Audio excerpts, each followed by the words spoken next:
प्रश्नोपनिषद पाठ 2। चतुर्थ प्रश्न। तदुपरांत सूर्यपुत्र गार्ग्य ने महर्षि पिपलाद से प्रश्न किया, हे भगवान, इस पुरुष देह में कौन इंद्रियां शयन करती हैं और कौन जागृत रहती हैं? कौन देवता स्वप्न देखता है और कौन सुख अनुभव करता है? ये सब किसमें प्रतिष्ठित होते हैं?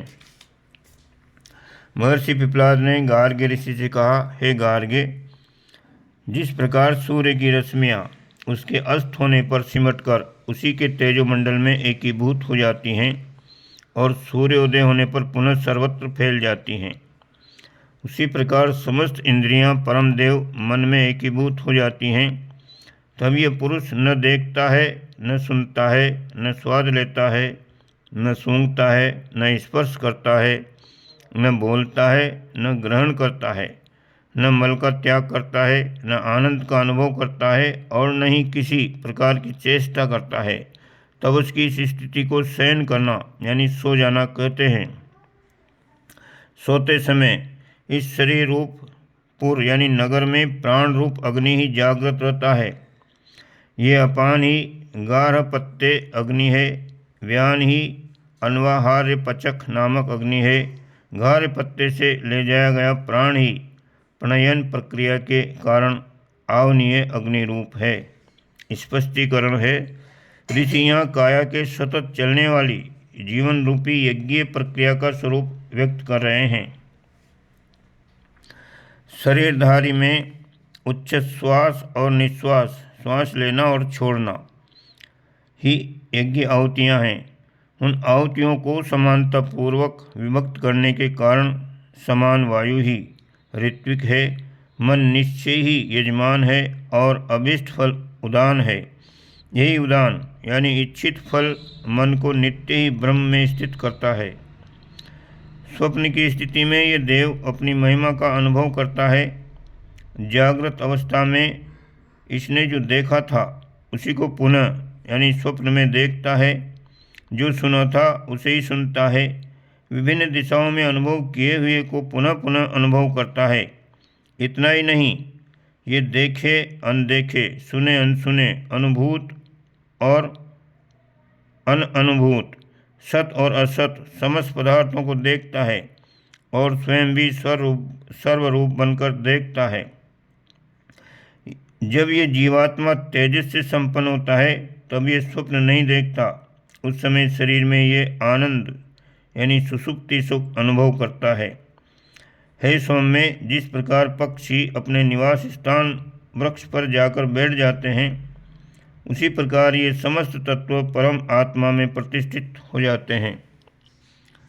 गत मंत्रों में जिन तत्वों का संकेत है वे ये हैं: पृथ्वी एवं उसकी तन्मात्रा गंध, जल एवं उसकी तन्मात्रा रस, आकाश एवं उसकी तन्मात्रा शब्द, वायु और उसकी तन्मात्रा स्पर्श, तेज यानी अग्नि और उसकी तन्मात्रा रूप, नेत्र और देखने योग्य दृश्य, कान और सुनने योग्य शब्द, घ्राण और सूंघने योग्य गंध, रसना और स्वाद ग्रहण करने योग्य रस, त्वचा और स्पर्श करने योग्य पदार्थ, हाथ और ग्रहण करने योग्य पदार्थ, वाक शक्ति और वक्तव्य विषय, उपस्थ और उससे संबंधित विषय, गुदा और विसर्जन योग्य मल, पैर और गंतव्य स्थल, मन और मननीय विषय, बुद्धि और जानने योग्य विषय, अहंकार और उसका विषय, चित्त और चिंतनीय विषय,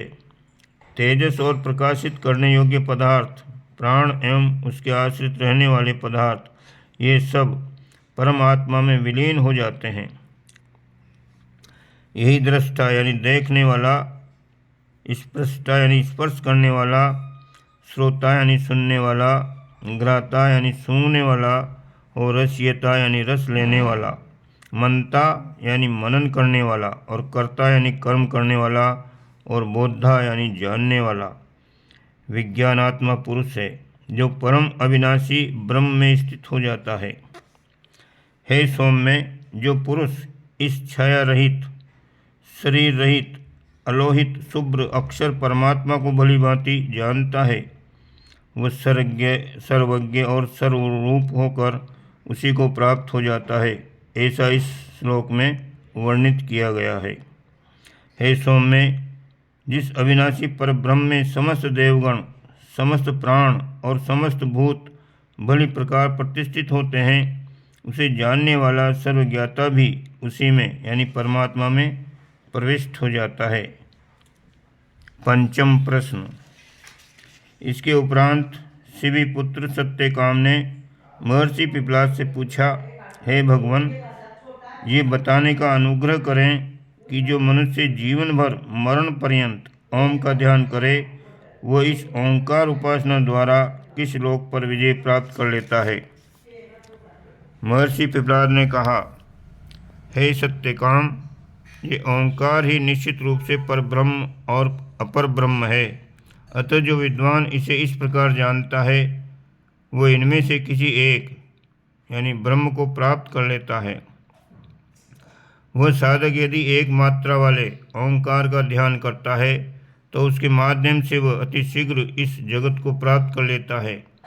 वहाँ वह ब्रह्मचर्य, तप और श्रद्धा से संपन्न होकर महिमावान होता है। यदि वह द्विमात्रिक ओंकार का ध्यान करे तो उसे यजुर्वेद के मंत्र अंतरिक्ष में स्थित सोमलोक में ले जाते हैं। वह वहाँ यानी सोमलोक में विभूतियों का अनुभव करके पुनः मृत्युलोक में वापस लौट आता है। जो पुरुष त्रिमात्रिक ओंकार के ध्यान द्वारा साधना करता है, वह तेजोमय सूर्यलोक को प्राप्त करता है। जिस प्रकार सर्प केंचुली से मुक्त होकर बाहर आ जाता है, उसी प्रकार वह पापों से छूट जाता है और साम मंत्रों द्वारा ब्रह्मलोक पहुंचा दिया जाता है। वह विद्वान इस जीवन घन से भी श्रेष्ठ समस्त शरीरों में प्रविष्ट यानी हृदय में स्थित परमात्मा का दर्शन करता है। ये दो श्लोक इसी तथ्य के प्रतिपादक हैं। ओंकार मंत्र की तीनों मात्राएं यानी अलग अलग होने पर भी परस्पर संबद्ध है, मृत्यु से युक्त है। ये ध्यान प्रक्रिया में प्रयुक्त होती हैं एवं आपस में ऐसी हैं जिनका प्रतिकूल रूप में प्रयोग नहीं किया गया है, अस्तु इन्हें बाहर, भीतर और बीच की क्रियाओं में भली प्रकार प्रयुक्त करने वाला विद्वान पुरुष दृढ़ संकल्प वाला हो जाता है, जो कभी विचलित नहीं होता। एक मांत्रिक ओंकार की साधना द्वारा साधक को ऋग्वेद की ऋचाएँ इस लोक की प्राप्ति कराती हैं। द्विमांत्रिक ओंकार साधना से यजुर्वेद के मंत्र अंतरिक्ष लोक की ओर, त्रैमासिक ओंकार साधना द्वारा सामवेद के मंत्र उसे उस तृतीय लोक की प्राप्ति कराते हैं। ऐसा विद्वान जन जानते हैं। उस ओंकार मंत्र का आश्रय लेकर ही विद्वान उस पर ब्रह्म लोक को प्राप्त करता है, जो शांतिपूर्ण, अजर अमर, भय रहित एवं सर्वोत्कृष्ट है। छठा प्रश्न। इसके बाद भरद्वाज ऋषि के पुत्र सुकेशा ने महर्षि पिपलाद से पूछा, हे भगवान, कौशल देश के राजपुत्र हिरण्यनाभ ने मेरे निकट आकर जो प्रश्न किया था, वह मैं आपसे निवेदन कर रहा हूँ। हे भरद्वाज, क्या आप 16 कला से संपन्न पुरुष के विषय में जानते हैं? मैंने उस राजकुमार से कहा, मैं उसे नहीं जानता। यदि मैं जानता होता तो आपको क्यों नहीं बताता। जो व्यक्ति झूठ बोलता है वह समूल सूख जाता है, अस्तु मैं झूठ नहीं बोल सकता। तदंतर वह राजकुमार चुपचाप रथारूढ़ होकर चला गया। आप हमारा समाधान करें कि वह पुरुष कहाँ रहता है जिसके विषय में राजकुमार ने मुझसे पूछा था।